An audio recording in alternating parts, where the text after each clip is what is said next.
हमारे सैनिक युद्ध जीतते हैं और ऐसी वातानुकूलित कक्ष में रहकर राजनेता समझौता करके उनके बलिदान पर पानी फेर देते हैं।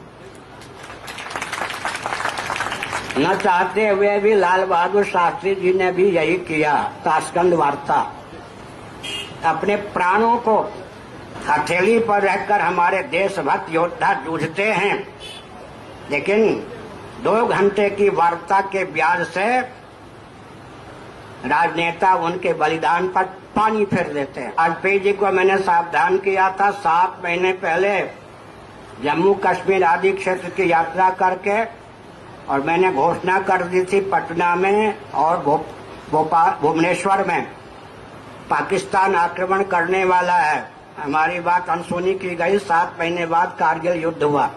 जानबूझकर सैनिकों को गाजर मूली की तरह कटवाने का अभियान है। यह सार्वजनिक सभा है। मुझे जितनी बात मालूम है शायद सेनाध्यक्ष को उतनी बात न मालूम हो सीमा के संबंध में। समझ गए? मैं एक संकेत करता हूँ। माननीय दलाई लामा जी जब भारत में अतिथि के रूप में बुलाए गए, उसी समय उनके ब्याज से चीन ने अपने गुप्तचरों से, आतंकवादियों से, अराजक तत्वों से भारत की सीमा और भारत को भर दिया। साथ ही साथ आपको पठानकोट कांड मालूम है या नहीं? अभी नहीं, इससे पहले वाला। अभी तो मोदी जी के शासनकाल का अलग है, इससे पहले वाला। हमारे सैनिकों को हाथ पांव बांध करके रख दिया गया है। अत्याचार सहो, प्रतिकार बिल्कुल मत करो। यह जो लोकप्रियता का दुर्व्यसन प्रधानमंत्री, रक्षा मंत्री, गृह मंत्री के पास है, यह भारत के लिए अत्यंत अपराध है और सैनिकों को बेमौत मरवाने का षड्यंत्र है। क्यों विलंब हो रहा है? हमारे लाडले लाल सैनिकों पर अत्याचार हो रहा है। क्यों केंद्रीय शासन तुम सह रहा है? हमारे शास्त्रों में एक मंत्र है, वो है तो संस्कृत में, मैं सीधे हिंदी में बताता हूं। वो मंत्र ये कहता है कि दुश्मन को, आग को, कर्जे को और बीमारी को कभी नहीं छोड़ना चाहिए। दुश्मन को, आग को, बीमारी को और कर्जे को कभी अधूरा नहीं छोड़ना चाहिए। दुश्मन को अगर छोड़ दिया तो वो ही मारेगा। फिर भारत की आजादी के पिछले 60 साल का इतिहास गवाह है। हर बार पाकिस्तान को हराया, हर बार हमने छोड़ा। 48 में हराया, छोड़ दिया। 65 में हराया, लाहौर तक हम पहुंच गए, फिर छोड़ दिया। 71 में हराया, फिर छोड़ दिया। कारगिल में हराया, फिर छोड़ दिया। और आज वही पाकिस्तान नाक बन के डस रहा है, हर तीसरे दिन बम ब्लास्ट करा रहा है इस देश में।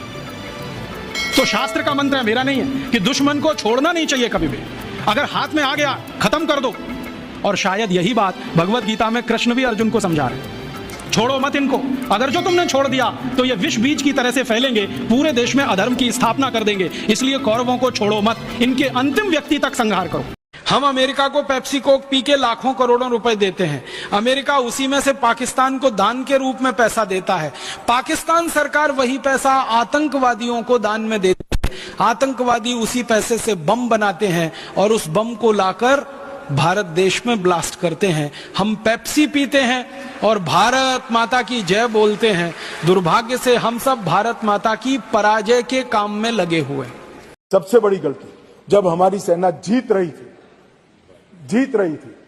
पंजाब का एरिया आते ही सीज फायर कर दिया गया और पाक ऑक्यूपाई कश्मीर का जन्म हुआ।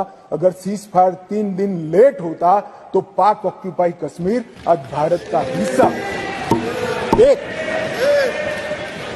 एक पूरा कश्मीर जीते बगैर सीज फायर कर लिया।